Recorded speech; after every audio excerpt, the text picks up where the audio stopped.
Muito bem, hoje a nossa prosa vai se destacar nos temas que têm balançado o Brasil.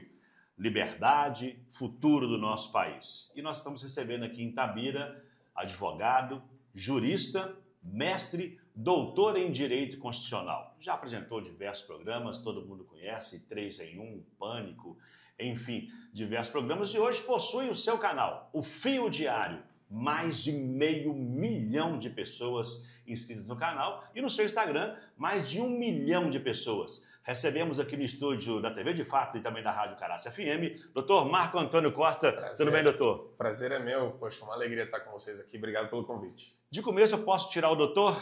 Pode, por favor, Marco. Muito bem, Marco. Tem gente que nem sabe meu nome, me chama de Superman. É verdade, é verdade. Nós iremos falar sobre isso daqui a pouquinho, sobre o Superman. Mas, Marco, me diga, inicialmente, por que Minas Gerais? E por que Itabira hoje?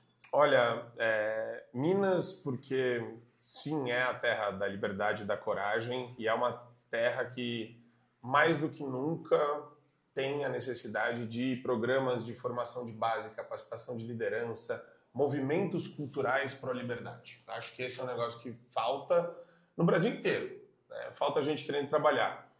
Conversando com o Bolsonaro, ele deu o sinal verde para eu vir para Minas Gerais e viabilizar minha pré-candidatura ao Senado Federal.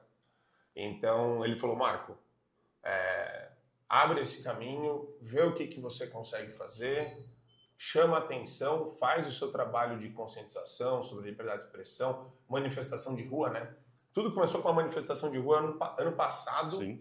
29 de setembro, em BH, na Praça da Liberdade, que os movimentos de rua me chamaram e falaram isso. Eles falaram, olha, a gente vai precisar de um nome forte para o Senado, você tem a pauta pronta na cabeça, porque você fala toda hora do Supremo, de reforma institucional da Suprema Corte e do sistema de justiça. E falta gente com esse preparo, com essa versatilidade e também com essa compreensão do problema que a gente está inserido. E eu validei isso com a Bárbara de Stefani, do Te Atualizei, que me apoia também nessa caminhada. E agora eu estou trabalhando, então percorrer 100 municípios, a gente quer bater essa meta de 100 municípios até o final do ano. É um desafio que para mim é muito gratificante. Sim. A gente está vendo a capilaridade da rede das pessoas que realmente se interessam pelo tema liberdade de expressão. E por isso eu sou muito feliz, eu acho, de ter essas portas abertas e ter esses convites que nem aqui no De Fato para falar com vocês. Que bom.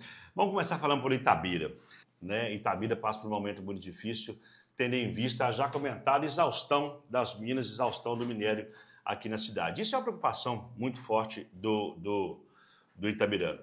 Além de passar por essa preocupação, tem se cogitado que o minério dura mais 20, 30, 40 anos. Apesar do presidente da Vale recentemente, no início do mês de setembro, Gustavo Pimenta, ter dito, abre aspas, que há muito minério ainda em Itabira. Como é que o senhor vê essa possibilidade de Itabira ter as suas minas exauridas, não existir mais minério aqui? E agora, José, como é que fica Itabira sem a Vale? Qual é o seu pensamento sobre isso? Eu ainda tenho total e plena convicção que a gente precisa tirar o Estado da frente do empresariado. Isso tem a ver com também os grupos de mineração e que exploram e que fazem essa atividade. Licenciamento ambiental no Brasil é uma grande oportunidade para você ser chantageado pelo Ministério Público Ambiental e por várias autoridades ambientais que simplesmente colam lá para fiscalizar e você entra num pesadelo, né? O pesadelo de viabilizar não só logisticamente, não só infraestrutura, não só para você jogar todo esse material para o mundo inteiro, né? Então a nossa infraestrutura é muito precária, a nossa logística é péssima ainda, mas a gente ainda tem a questão do Estado, na vida empresarial dos grupos de mineração. A gente precisa resolver isso, precisa desregulamentar grande parte dessa loucura, dessa insanidade que existe regulatória e as cidades em Minas eu percebi também, por parte das prefeituras, um descaso grande com a questão turística. E eu tive já em Juiz de Fora, já tive em vários municípios, Santos Dumont, por exemplo, você tem lá, tinha tudo para ser uma mini Europa, sabe? Uma uma coisinha que você vê na Europa, um negócio pitoresco, com qualidade, sem poluição visual, com a estética organizada. Eu acho que isso tem a ver, sim, com esse movimento cultural. A estética ela é fundamental para a gente tirar até a população daquele negócio de isso nunca vai mudar. A estética é aquele negócio, quando você põe a roupa nova, quando você toma banho, você fala, poxa, eu estou me sentindo um pouco melhor até do que eu estava antes, e no fundo você não tomou um remédio, você tomou um banho só e vestiu uma roupa boa. Verdade. Mas isso tudo impulsiona. Então, fora isso também, eu acho que tirando o estado da vida do cidadão e das principais atividades econômicas, acho que a gente tem um campo fértil para trabalhar a questão turística, a questão educacional. Os grupos educacionais que tem aqui são muito grandes e fortes também, mas eu realmente estou motivado e embrenhado aí para mexer na questão regulatória ambiental e nas leis ambientais que são caóticas e completamente insanas. O senhor falou sobre meio ambiente, você falou sobre estética também. Itabira tem um seu problema na sua estética graças a esse extrativismo. Não tem como você retirar minério, seja do solo ou do subsolo, sem antes estragar a imagem da nossa cidade. Itabira sofre muito com isso. Itabira é conhecida, eu até anotei aqui, Itabira é conhecida como a cidade do it. Itabira tem rinite, bronquite, sinusite, pneumonite, laringite, por aí vai, né, devido à qualidade do nosso ar.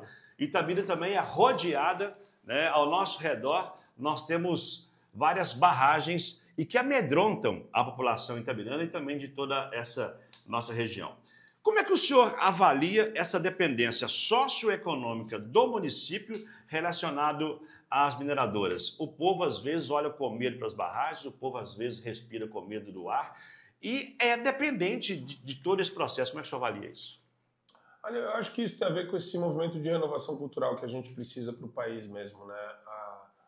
O pessoal da direita ocupando os espaços do ambiente cultural, na educação, no trato da coisa pública, tudo isso tem a ver com apreço, com aquele cuidado que você vê hoje, o descaso de muita gente nas prefeituras, no inchaço da máquina, a dependência da máquina. Assim, nem o povo tem que ser dependente de prefeitura, e nenhuma prefeitura tem que ser dependente de uma união. Olha que ciclo nefasto, né? Os prefeitos eles vão pedir grana todo ano em Brasília, fazem retiro de prefeito para se ajoelhar para o governo federal, e isso implica em uma série de concessões e de sujeições também. Então o prefeito vai querer agradar o presidente, vai querer agradar o ministro de Estado, vai querer dar uma bajulada, vai querer abrir mão de alguma coisa que ele acredita só para receber aquela graninha porque ele está pensando na população dele. Então a gente tem que quebrar esse ciclo vicioso de codependência. Ninguém tem que depender de prefeitura e nenhuma prefeitura tem que depender da União. Acho que tem vários ciclos aí erráticos que a gente precisa quebrar. E isso tem a ver com uma reforma, isso é sim produto de uma reforma política que precisa ser debatida e precisa ser construída no Congresso Nacional e administrativa. Elas caminham juntas. Deixa eu continuar na pauta do meio ambiente ainda. Nós temos um problema sério de falta de água em Itabira. Os lençóis freáticos da nossa cidade, eles são atingidos devido ao extrativismo da mineração e atrapalha muito, muito, muito, muito. O senhor vê alguma forma de resolver o problema da falta de água em Itabira devido ao extrativismo da mineração? Olha, eu vou falar para você que questões pertinentes aí ao saneamento básico local, a gente pode e deve debater e deve discutir. Eu acho que questão relacionada ao saneamento é muito triste no Brasil, porque tem a ver com a mentalidade estatista. O pensamento estatista no Brasil conferiu uma proliferação, lembra dos centros urbanos, como é que é? Centro de tratamento de água e esgoto? Isso. A SAES, Serviço Autônomo de Água e Esgoto. E daí você tem várias empresas que, no fundo, não deveriam estar presas a uma lógica de Estado e essa dificuldade que existe da máquina burocrática e da letargia da máquina burocrática estatal. Então, acho que São Paulo faz certo, o Tarcísio começou um movimento de privatização e a gente tem que trabalhar para privatizar tudo. Se tem falta de alguma coisa, a resposta está sempre na constatação de que é o Estado que está impedindo ou atrapalhando. Sempre. Então, se tem falta de água, a culpa não é da iniciativa privada, não é de ninguém, nem o empresário malvadão, a culpa é da prefeitura. A prefeitura que tem que estatizar, tem que privatizar essa porcaria aí, pô. Não pode deixar desse jeito. Nós falamos muito sobre meio ambiente e nós estamos aí com a COP30. Na verdade, nós tivemos aí a cúpula dos líderes nos dias 6 e 7 de novembro, iniciou ontem, dia 10. Né? Nós estamos gravando hoje, dia 11, numa terça-feira. Começou dia 10 a COP30 com uma tentativa do governo federal de trazer grandes líderes mundiais para esse evento. Até o momento não tem se constatado essa realidade. Enfim, qual é o balanço que você faz desse evento COP30? Estamos hoje gravando na terça-feira, apenas o segundo dia. E você acredita que realmente a COP30 pode atingir a promessa do governo de mudar o futuro do mundo daqui nos próximos anos? Eu acho que qualquer pessoa que tem qualquer pretensão grandiloquente e ultra mega ambiciosa, que na verdade não é ambição, isso daí é ganância, né? Isso é loucura, isso é nego desvairado. É gente maluca que deveria ter a mesma representatividade e o mesmo respeito que essa mesa que está aqui na minha frente. Mas em algum momento da nossa história, a maluquice ela permeou. Ela simplesmente, as pessoas começaram a ouvir uma menina chamada Greta Thunberg. Usaram a menina como instrumento de provocação e de levantamento de pautas alarmistas. E o legal do alarme, sabe o que é, né? O estelionatário sabe muito bem trabalhar com alarmismo. É assim. Me dá o dinheiro, me dá o dinheiro, me dá o dinheiro. Sua tia tá no hospital, me dá o dinheiro, me dá o dinheiro. Mesma coisa. O mundo vai acabar, me dá dinheiro, o mundo vai acabar. Peraí. Quem que tá pedindo dinheiro? É a União? É a Marina Silva? Que falou que a gente manda todos os dias microbombas nucleares para a Amazônia. É o Al Gore, que foi desmentido, daquele documentário de 2006, falando que o mundo ia acabar? Ou é aquela manchete de 1970 que fala que o mundo vai acabar em 1990? Quem está certo aí? Porque até agora os alarmistas estiveram errados, que nem na época da pandemia. Os ditadores sanitários, todos comprovadamente errados, e nenhum respondeu pelo crime que cometeu, de fechar todo mundo em casa. Então, agora a gente tem que começar a responsabilizar.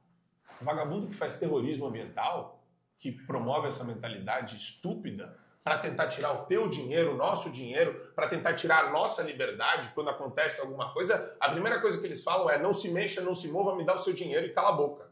E se reclamar é antidemocrático. Então, quer dizer, a gente precisa responsabilizar todo mundo que promove o alarmismo e entrega caos. Só entrega caos. Canudinho. Lembra do canudinho? A febre do canudinho? Sim. Porque um vídeo da tartaruga viralizou, canudinho foi replicado em mais de 2.500, 3.000 municípios.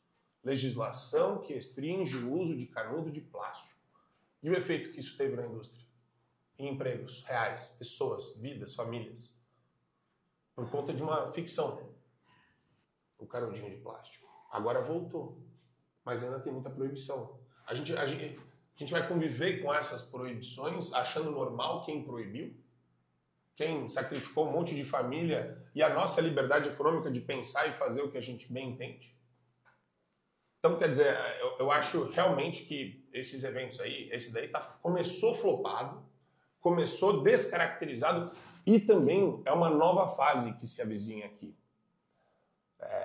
A Greta hoje já é considerada demente.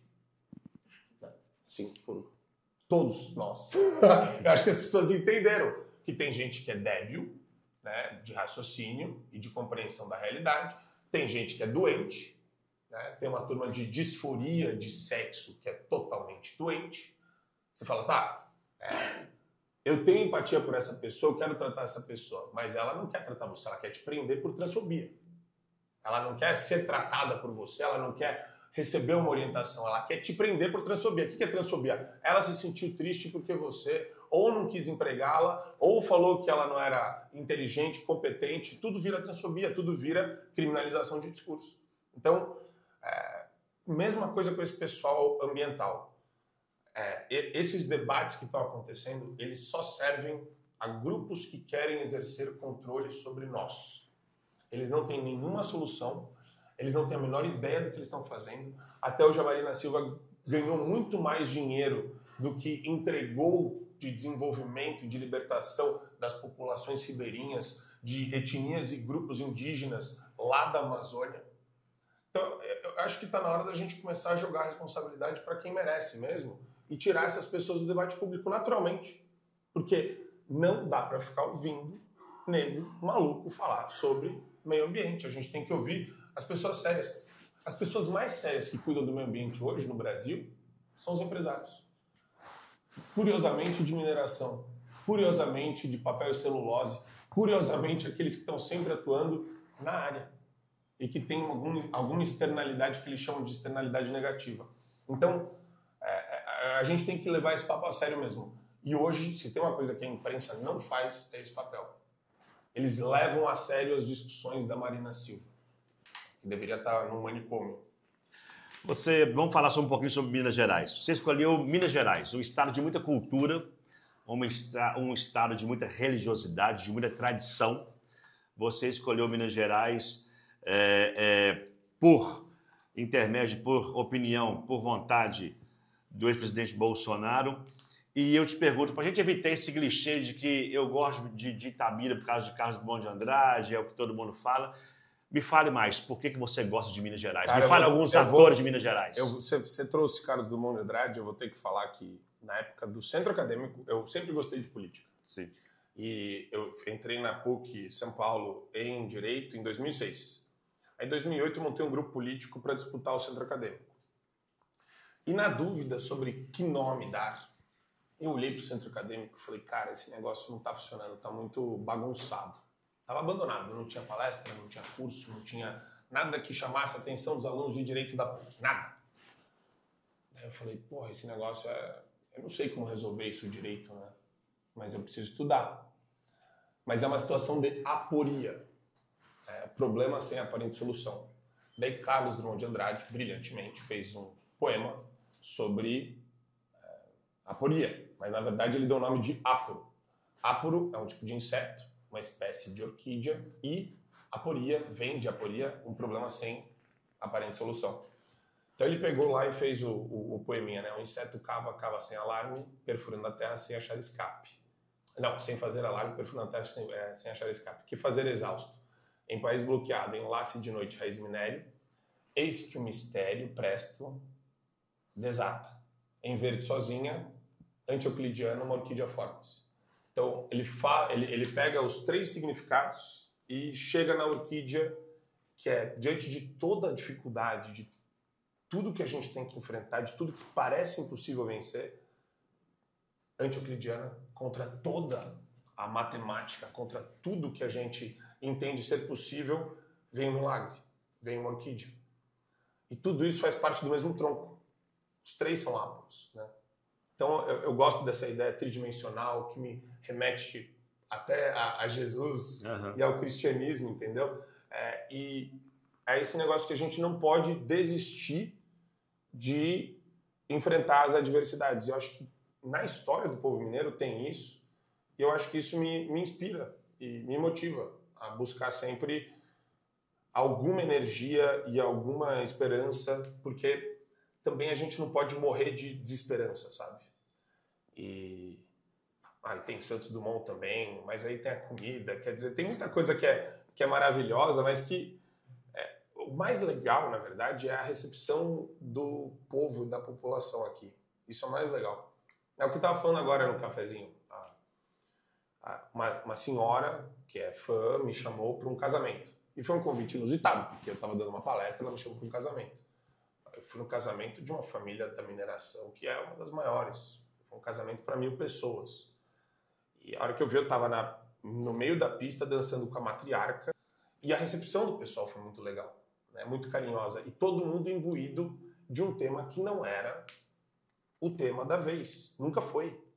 Liberdade de expressão. A gente sempre discutiu liberdade de expressão quase que como um aforismo teórico de graduação. Isso lá em 2006, 2007, 2008, 2009. Eu nunca imaginei que a gente teria uma conversa e precisar de candidatos ao Senado capazes e com sangue nos olhos para enfrentar o sistema que hoje quer sufocar e calar a gente. Então, é interessante como as pessoas elas sentem que esse trabalho precisa ser feito. Vamos falar sobre o seu apelido Superman. Além da aparência física, mas você conseguiu, vamos dizer assim, reverter a situação e transformar esse apelido seu de Superman pela defesa das causas que você defende, né?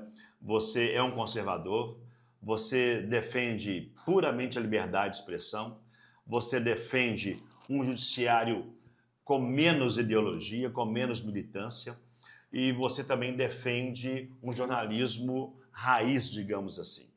Eu te pergunto, diante de diante de todas essas defesas suas, como é que você vê o jornalismo hoje?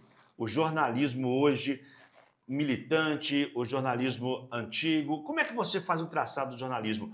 O STF e suas causas, os problemas que o STF tem causado ao país, tem influenciado o jornalismo e o jornalismo tem apoiado isso? Legal que o final da resposta anterior é o começo dessa. Sim. As pessoas se irmanam, eu vejo trincheiras da comunicação aparecendo. Nunca imaginei que eu estaria nessa trincheira com tanta velocidade, de maneira tudo tão intenso. E também é uma trincheira política agora, que a gente tem aberto. Mas, então, você sente o quê? Aquele clima de medo. É o clima de quem vai falar primeiro. Eu não. Não, mas tem que falar, porque é um puta absurdo que a gente está vivendo. É inacreditável que existe um cara sancionado ao lado de narcoterroristas, ditadores, ao redor do mundo, numa Suprema Corte que nem a nossa, perseguindo jornalistas nos Estados Unidos, o Alan dos Santos, o Paulo Figueiredo, o Constantino, a Ludmilla, que é juíza, que foi perseguida pelo CNJ, Amando também, do grupo do Alexandre de Moraes.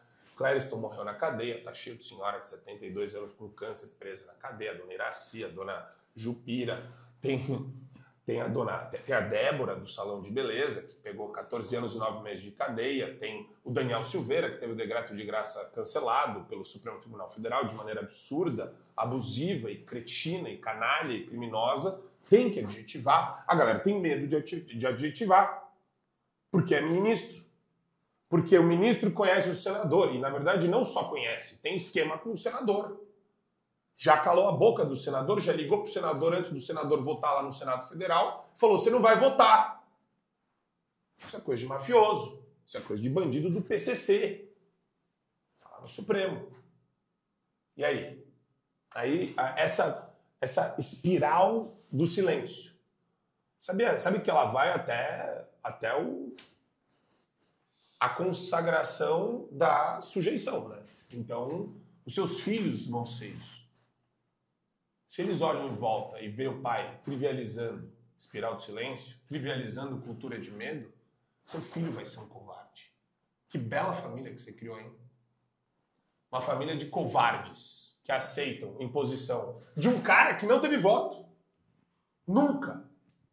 Um voto. Nenhum deles teve. Nem ele, nem o Sapintanha do Gilmar Mendes, nem a Carmen Lúcifer, nem o Barrozinho aí. Nenhum deles teve voto. Então, quem não tem voto não pode e nunca deveria entrar num debate político. Eles não fizeram isso só. Eles entraram no debate político faz tempo e agora eles promovem ativamente perseguição de pessoas que denunciam eles. Olha o Tagliaferro ontem. Ex-assessor do Moraes, tornado réu pelo Moraes, que vai ser julgado pelo Moraes. Então, quer dizer, se você acha normal viver num país de cabeça para baixo, então você deixou de ser uma pessoa que diverge de mim. Você passou a ser parte do problema. Então, eu tive muita sorte em 2022 de entrar na Jovem Pan, participar de vários programas de debate, sempre gostei de debater desde a época da faculdade, né? Aliás, eu não falei, mas a nossa chapa ganhou 12 esquerdistas, que se chamavam Construção Coletiva. Então a Apuro ganhou da Construção Coletiva, chupa a Construção Coletiva, que era a chapa dos petistas, PCdoB e psolistas.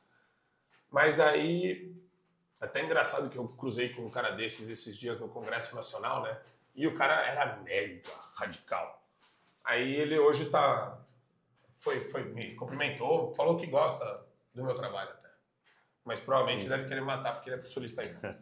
Mas a Aí eu olho para isso e vejo o privilégio que eu tive de poder ombrear pessoas tão qualificadas tecnicamente, analiticamente, de formação, que nem todos esses, né, que eu citei agora, o Alexandre Paulo Figueiredo, Constantino, a Ana Paula Henke. Quer dizer, eu meio que trafeguei por todos os programas da Jovem Pan, fiquei em 4 grandes programas lá. Depois disso, abri o meu canal, que é o Fio Diário, no YouTube, e comecei a trabalhar numa comunicação independente, por necessidade, porque não tinha, ninguém me queria, né? Nenhum canal me queria, por conta do nosso posicionamento. Sim.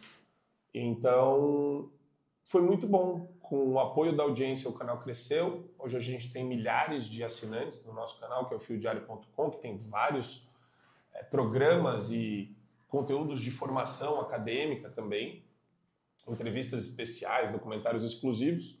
E, ao mesmo tempo, como eu sou muito... eu não consigo ficar parado, eu fiz 4 manifestações ano passado de impeachment do ministro Alexandre de Moraes. Então, foram 3 em São Paulo, na Paulista, uma em Belo Horizonte, nosso querido... Olha aí, ó. Didi. Nosso querido Didi estava lá, hein? Praça da Liberdade. Dia 29 de setembro. Foi no aniversário da minha mãe, ano passado. E eu acho que a gente precisa despertar mesmo para os reais problemas que afligem o país. A gente tem que pensar em retomar o poder cultural de uma nação, mais do que o poder político. O poder político é consequência, é derivado. Em recente entrevista à rádio, que a gente faz parte do grupo, a Rádio Itatiaia, você disse logo no início da sua entrevista que a gente vive uma falsa federação. É uma notícia que causou um certo espanto, você afirmou isso por 2 vezes, né? Logo no começo, e 2, 3 minutos depois você reafirmou essa falsa federação. O que é necessário, então, para que os municípios voltem a ser autônomos e tenham a sua vida própria? Eu acho que se prefeito se preocupa com temas que vão além de competências ou legislativas ou até mesmo do próprio executivo municipal, se ele se preocupa realmente com a população, moralmente, se o cara tem algum apreço pelas pessoas que estão lá, vivendo no município, ele poderia e deveria pressionar os deputados estaduais para votarem leis de prisão perpétua, leis de pena de morte. Só que isso não é uma realidade hoje no país. Por quê? Porque a gente depende do Congresso Nacional. Longe, difícil. Você já teve que viajar para Brasília para pedir uma graninha para o presidente? Ele deu e ainda condicionou. Falou, ó, você vai rezar um pouquinho da minha cartilha. Então, quer dizer, você já virou uma cadela do sistema. A maioria é cadela do sistema. Então a gente tem que parar de ser cadela, né? Vamos mexer nesse sistema. Porque, cara, que sistema de subordinação constante. Os estados, a realidade do estado de Minas Gerais é diferente do Roraima, de Roraima, ou do Amapá. Então, Rio Grande do Sul, se é uma federação de fato, cada um tem que ter o seu código tributário e tem que ter o seu regime de execução penal. E as suas leis penais, a sua legislação penal e processual penal. Senão, quer dizer, que autonomia os estados têm? O que faz um deputado estadual hoje? O que ele faz? Ele vota para tirar sal do bar e do restaurante. Ele vota para tirar sal do bar e do restaurante, da mesa lá. É o objetivo do cara. E aprova a conta do governo. E nomeia logrador público. E faz homenagem. Quer dizer, a gente precisa preencher esse legislativo estadual de conteúdo e de competência legislativa que hoje está na União. Aí na União, sabe o que eles votam? Sabe quem predomina no discurso da União, no âmbito federal, de debate sobre legislação penal e processual penal? Demagogo, professor universitário, psolista, que quer dar 1 dia de remissão por livro lido, para o homicida, para o vagabundo, para o ladrão. Ah, porque ladrão não é crime hediondo. Então, assim, por isso que eu falo que é cultural. Né? Eu vejo o prefeito assim, eu fiz meu trabalho. Cara, teu trabalho é muito além do que você acha que é. Né? Se você respeita, não o cargo, mas o que ele simbolicamente representa. O cara que não quer dizer nada. Hoje você tem, amanhã você não tem. O que você está fazendo realmente com ele? E outra, é real apreço pelas pessoas. Eu não vejo a esquerda com apreço pelo cidadão. O apreço da esquerda é numa narrativa, num discurso fabricado, em querer vender que, poxa, nós precisamos ser bonzinhos com a vítima da sociedade, que é o bandido. E a real vítima fica esquecida e o policial é vilanizado. Então, nada a ver com a competência do município, mas tudo a ver com a nação que a gente quer para o futuro. E o prefeito parece que foge disso. Ele não faz esse lobby. Ele não vai além daquilo que está previsto num estatuto ou numa leizinha municipal. Ô Marco, nós estamos na região do Médio Piracicaba. Nós temos a AMEP, que é a Associação dos Municípios do Médio Piracicaba. Inclusive o presidente da AMEP, o Augusto Henrique, ele defende muito o Médio Piracicaba, porque nós estamos entre a região grande metropolitana de Belo Horizonte e o Vale do Aço. Não se fala muito sobre o Médio Piracicaba. São em torno de 20 cidades que procuram esse destaque, esse crescimento em meio a essas regiões. O que você acha que Minas pode contribuir, principalmente o Médio Piracicaba pode contribuir para o seu crescimento ainda mais? Olha, eu acho que tem um conjunto de pautas que devem ser abraçadas e essas pautas, e eu vou fazer essa conversação constante, pautas que irradiam do âmbito nacional para o âmbito local e vice-versa. Então, tudo que a gente fala de desregulamentação dessa logística ambiental, do processo de adequação e de regularização de áreas e da própria fiscalização, tudo isso tem que ser simplificado. Então, eu preciso enxergar e a gente precisa organizar essas iniciativas com prefeitos para desburocratizar. A vida no Brasil ainda é muito burocratizada e a gente não pode transformar isso num lugar comum onde a gente reconhece e não faz nada a respeito. Se a vida do cidadão brasileiro hoje é um inferno, a gente tem que pensar por quê e depois, prefeito, o que você faz para diminuir o inferno da vida da pessoa? E também entram as pautas culturais aí, bebê, que é nisso que a gente está vendo aqui e discutindo antes de entrar no ar a pauta do Didi. Uhum. A pauta do Didi é a pauta lá em São Paulo do Pavanato, é a pauta no Rio de Janeiro do Satie, é a pauta lá em Goiânia do Gustavo Gayer, né, que é deputado federal, mas, enfim, os vereadores também têm a mesma pauta. Então, quando você, por exemplo, faz um projeto de lei que fala, cara, eu não vou dar recurso público para maluco que está querendo matar policial e cantando sobre isso, né? E ainda, pô, com dinheiro do município. Quer dizer, o show é financiado ali pro cara que assim, é um negócio estapafúrdio. E é impressionante. A imprensa inventa e a esquerda, né? E a imprensa encapsula o discurso da esquerda falando, é um projeto de lei anti-Oruan. Que eu já abomino, tá? Já tenho um desprezo gigantesco pelo Oruan, por essa turma aí do funk. Eu desprezo. E eu acho funk baixa cultura, baixíssima cultura. Esse funk nacional eu acho uma porcaria. 90% do funk, fezes. Fezes. Fezes. Fezes. Tem que repetir? Fezes. Então, aí a galera quer transformar isso daí num debate sobre liberdade de expressão e não tem liberdade de expressão aqui. Entendeu? Eu só não vou dar dinheiro para vagabundo. É só isso. Vagabundo não tem que ganhar dinheiro para cantar coisa de vagabundo. Ponto final. Porque hoje o Brasil, ele estimula um negócio chamado narcocultura. Narcocultura. E o projeto do Didi vai muito além. A gente tem que combater a narcocultura. Combater maluco que ostenta, funkeiro que tem o carro devolvido 5 vezes porque ele foi parado no meio do morro. E você acha que o cara do morro devolve o carro por quê? Que é bonzinho? Com o parça do tráfico? Isso aconteceu com o MC Daniel, isso aconteceu com o MC Guimê, sei lá, o Pose. Eu nem sei desses caras aí, mas já aconteceu com 3 MCs. O carro que desaparece na favela e reaparece. Entendeu? Isso pra mim é nojento.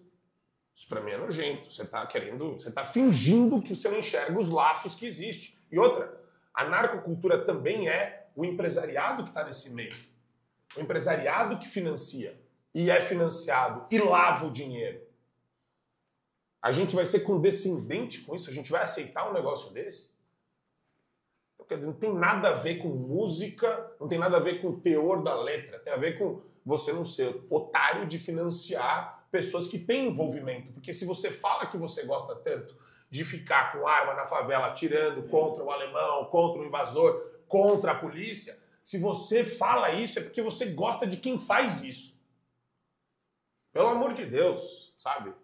Basicamente é isso. Então, é importante o papel cultural desses debates e ele não pode ser subestimado. Eu acho que nunca. Junto com as pautas sérias empresariais de regulamentação e diminuição do tamanho do Estado na sua vida. É isso aí. O Marco Antônio, a gente está olhando aqui para os bastidores aqui, né? Sim, eu tô conversando com todo mundo aqui. Porque o pessoal está aqui, está o Didi do Caldo de Cana e também a sua assessoria. Marco Antônio, muito obrigado. Obrigado. Boa sorte na sua caminhada por toda Minas Gerais. Eu tenho certeza que você vai conhecer essa Minas maravilhosa, esse povo acolhedor e vai continuar comendo o melhor pão de queijo do mundo. Isso é verdade, sabia? E você fica viciado. É verdade. Até no café. Eu tomo muito energético, mas depois que você volta pro café, você não quer mais energético. É isso aí. Obrigado. Obrigado a você. Muito bem, a gente termina por aqui essa entrevista. Eu sou o Tony Moraes, repórter de Itabira, com exclusividade para a Rádio Caraça FM e TV de Fato.